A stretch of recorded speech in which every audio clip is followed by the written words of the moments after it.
Suara saya sudah. Kesempatan kali ini saya akan berbagi sedikit terkait dengan mempersiapkan calon guru profesional, disjungsi antara kebijakan dan praktek. Saya biasa mengatakan disjuncture gitu ya di sini karena harus dalam bahasa Indonesia disjungsi. Namun maaf ini PowerPoint saya tulis masih dalam bahasa Inggris. Ya. Apa yang saya sampaikan ini merupakan cukilan dari hasil penelitian yang saya lakukan dan juga pengalaman selama ini. Begitu selesai S3 ini diminta ngurusi magang persekolahan, sehingga apa yang saya sampaikan ini terkait dengan atau dalam konteks program magang persekolahan atau sekarang dalam istilah baru pengenalan lapangan persekolahan. Kalau zaman Pak Widiatmoko masih S1 namanya PPL. Ya. Baik, berikut garis besar yang akan saya sampaikan. Pertama adalah latar belakang dan beberapa studi relevan. Selanjutnya dengan sedikit sekilas teori globalisasi Appadure dan diikuti dengan keselarasan dan disjungsi antara kebijakan dan praktek terkait penggunaan ICT di sekolah.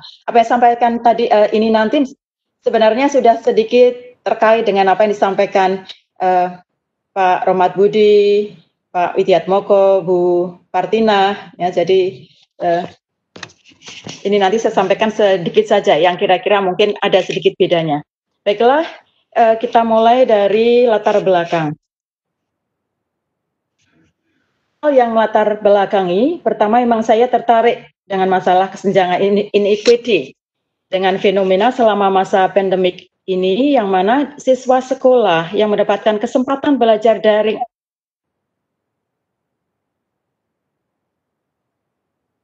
online. Karena di sini di Solo Raya, saya mewawancarai beberapa kepala sekolah dan guru-guru.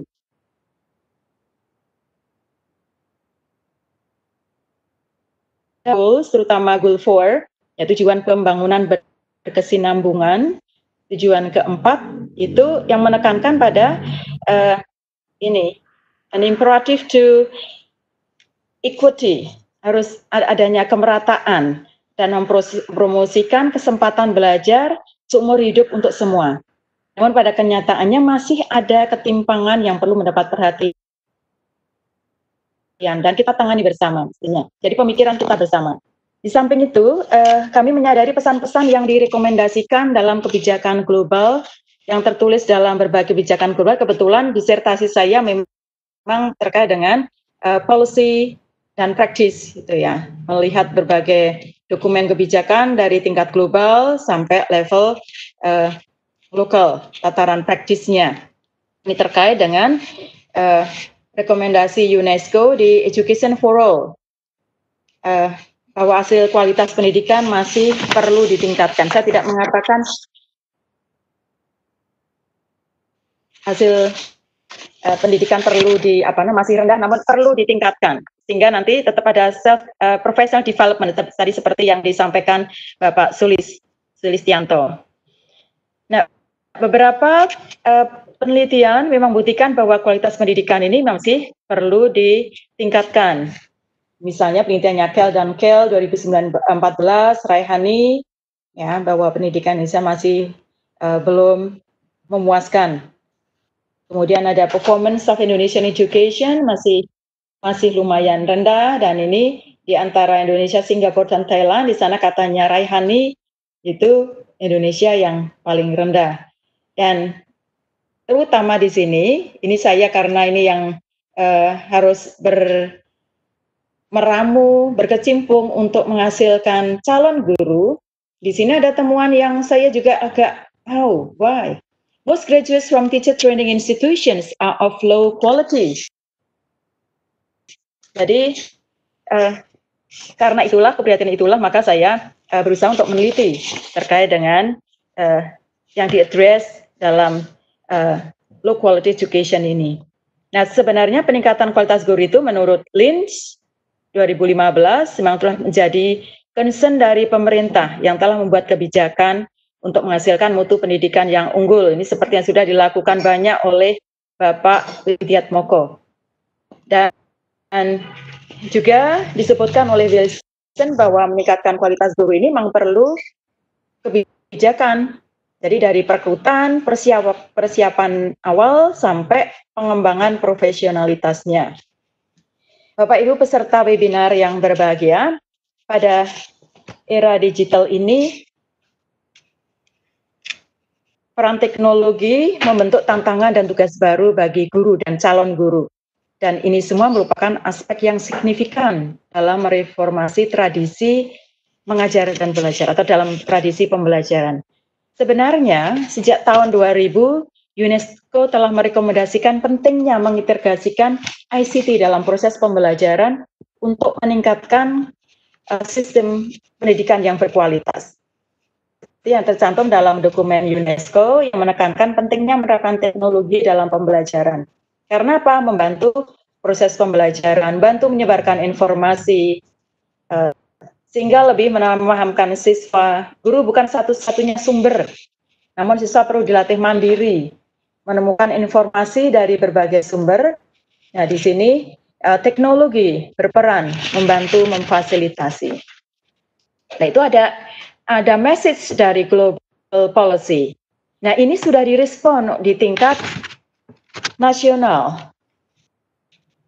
Pemerintah melalui Permen 32 2013 waktu itu, ya sekarang sudah 2020. Ya, nah standar pendidikan nasional di sini memang di sana telah menekankan pada penggunaan teknologi dalam fasilitasi pembelajaran siswa. Di dalam Permendikbud nomor 3 2020 juga disyaratkan adanya sarana teknologi informasi dan komunikasi untuk standar sarana pembelajaran. Nah, di tingkat lokal, pesan-pesan itu untuk menggunakan teknologi, ya ICT maksudnya, itu untuk diintegrasikan dalam mengajar, itu sudah juga tercantum dalam berbagai dokumen kebijakan lokal institusional. Misalnya di universitas sudah masuk di statuta, di kurikulum, masuk di pedoman. Ya, misalnya pada jenjang S1 itu pada konteks magang persekolahan, di sana berbagai dokumen terkait dengan program magang persekolahan, di sana sudah mencantumkan message agar di tataran praktek itu nanti bisa diimplementasikan. Nah, kalau kita perhatikan pesan ini selaras, ya, tadi di awal saya mengatakan alignment, jadi ada keselarasan di tingkat global, nasional, sampai lokal terkait dengan pesan untuk menekankan pada use of ICT, integrated in teaching and learning. Linearitas atau keselarasan gagasan dari tingkat global hingga lokal ini menunjukkan mengalirnya arus global ke tingkat lokal. Ini saya ingat pada teori yang salah satu teori yang saya gunakan, yaitu apa yang disebut dengan teori globalisasi, dan saya mengambil salah satu teori globalisasi, Apadure. Apadure menjelaskan ada 5 skips, itu arus global ada 5. Di antaranya itu ethnoskips sebelum pandemics, arus perpindahan, migrations, ini sangat tinggi. Sementara ini pause ya, stop dulu lah. Perpindahan dari satu negara ke negara, sebaliknya kita pergi kemana, ini mobilitasnya sangat tinggi. Nah, ini yang dikatakan Apadure sebagai ethnoscapes. Kemudian ada juga arus ide. Mengapa sekarang teacher centered? Mengapa sekarang learner centered?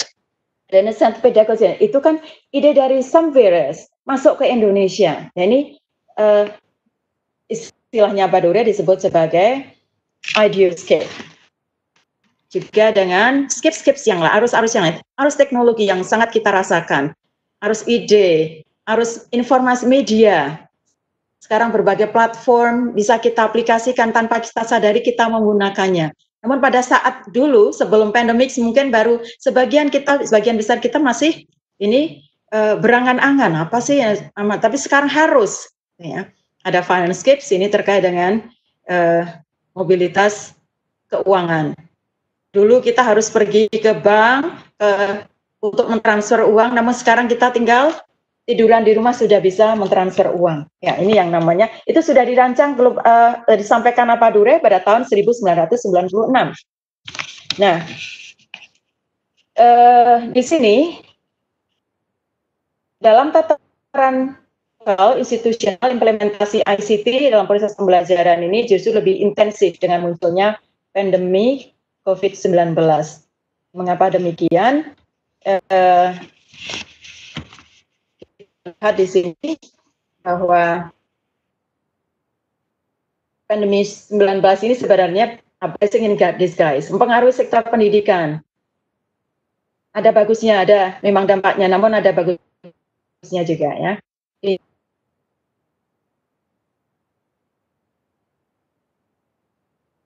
Secara drastis untuk mentransformasi, kita dituntut melaksanakan pembelajaran di rumah secara daring menggunakan berbagai media serta merta. Nah, ini lebih diintensifkan lagi dengan anjuran dari surat edaran Pak Menteri Pendidikan nomor 4 2020 tentang implementasi kebijakan pendidikan selama masa darurat COVID. Kebijakan ini mendorong guru-guru untuk mendesain media pembelajaran yang inovatif dan daring. Ini berimplikasi bahwa ICT mendapat perhatian, sekarang lebih banyak mendapat perhatian, lebih mengintensifkan. Nah, selama pandemi, guru harus meyakinkan juga bahwa proses pembelajaran tetap berlangsung meskipun para siswanya tinggal di rumah. Ini berimplikasi apa? Pentingnya memiliki ICT skills bagi guru, calon guru. Ini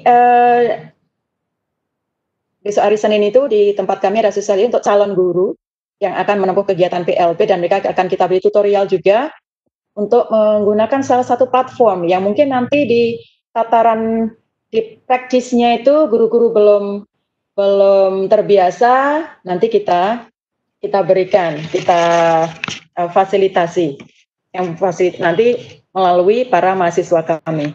Dan ini apa? Ini usaha kita untuk mempersiapkan anak didik kita untuk selalu beradaptasi, dinamis dan progresif merespon kebijakan global itu. Nah, namun demikian sebenarnya ini kalau kita lihat kemarin di tataran praktis itu ya, belajar di rumah tidak selalu mudah dilakukan. Ada disjuncture, disjungsi itu disjuncture, ada ketimpangan. Di satu sisi ini bagus, namun di sisi lain itu ada ketimpangan. Ini namanya disjuncture menurut teorinya Apadure. Nah, mengapa demikian? Karena di sekolah memang terbatas, tidak selalu semua terfasilitasi. Saya sudah melihat beberapa kepala sekolah, guru-guru, tidak di semua sekolahnya itu ada cukup school facilities. Ada juga yang tidak bisa dijangkau internet. ICT skill dari para guru atau ya itu juga mungkin ada yang perlu ditingkatkan, masih ada keterbatasan. Ini semua ini berdampak pada anak didik kami dalam penyelenggaraan kegiatan magang persekolahan calon guru di LPTK. Karena LPTK ini bermitra dengan sekolah-sekolah untuk melaksanakan kegiatan PLP, kegiatan magang persekolahan. Ya mungkin Bapak Ibu yang belum ini apa sih ini gitu ya. Memang terkait dengan penyiapan calon guru mulai tahun 2017 itu Permendikbud nomor 55 2017 itu mensarankan mengatur calon guru harus melaksanakan magang persekolahan yang disebut sebagai pengenalan lapangan persekolahan untuk mahasiswa jenjang S1. Dan selama ini sebelum pandemi memang banyak dari FPTK itu bekerja sama dengan sekolah lab, tidak saja di sekitarnya namun sudah across countries, across islands.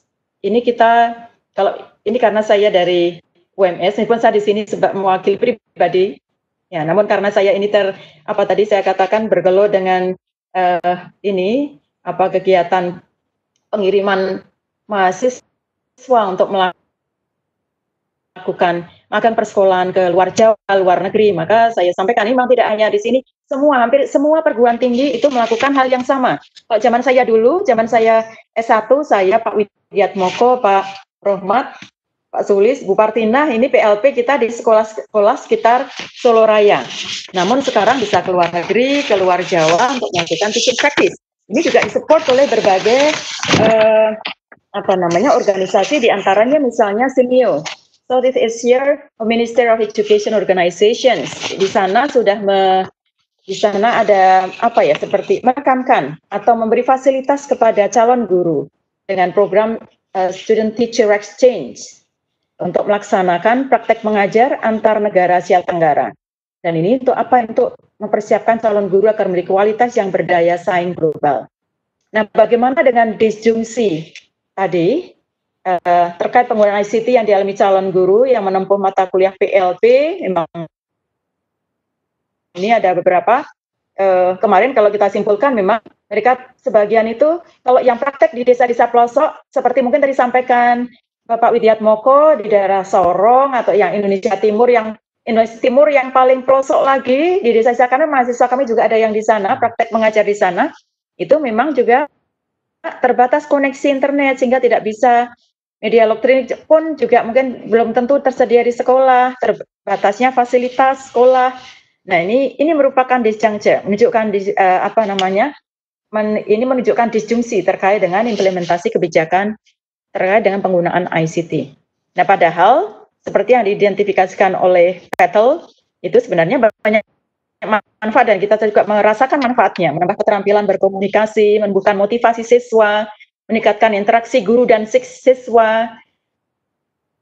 Siswa bisa belajar tidak hanya dari guru, namun juga bisa mencari sumber-sumber yang lain melalui ini pemanfaatan ICT, kemudian juga mendukung pemahaman konteks yang relevan. Nah, apa implikasi dari disjungsi ini dalam konteks pendidikan calon guru? Pesan-pesan kebijakan ini berarti belum selalu siap diterapkan. Ya, untuk dengan berbagai kondisinya, yang pesan dimandatkan oleh global, national maupun local institutional policies terkait dengan ICT implementation, itu tidak selalu bisa diterapkan secara optimal di dalam kelas. Di sekolah dengan minim fasilitas, tidak ada internet misalnya, tentu calon guru tidak bisa mencapai standar untuk menggunakan ICT dalam pembelajaran. Baik, untuk mengakhiri saya simpulkan bahwa meskipun pesan untuk meningkatkan kualitas pendidikan secara eksplisit dimandatkan dalam kebijakan global, namun masih kita temui banyak disjungsi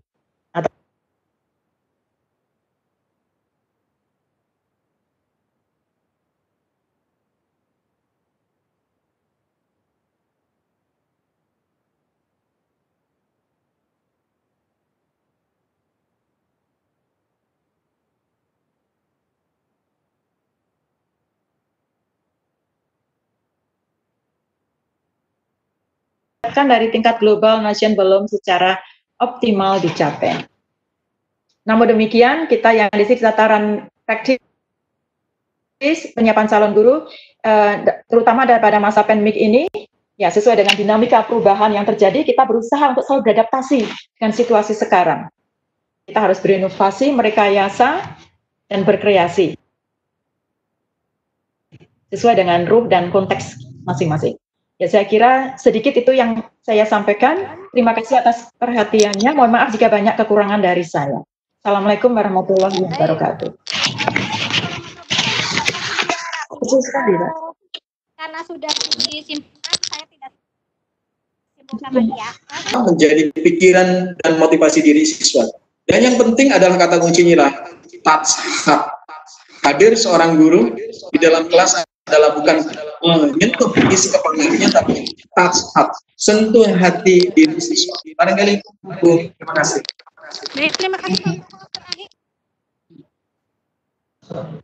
Ya, tidak jauh beda dengan teman-teman semua. Ini 4 aspek ditambah tadi mungkin kalau moral sudah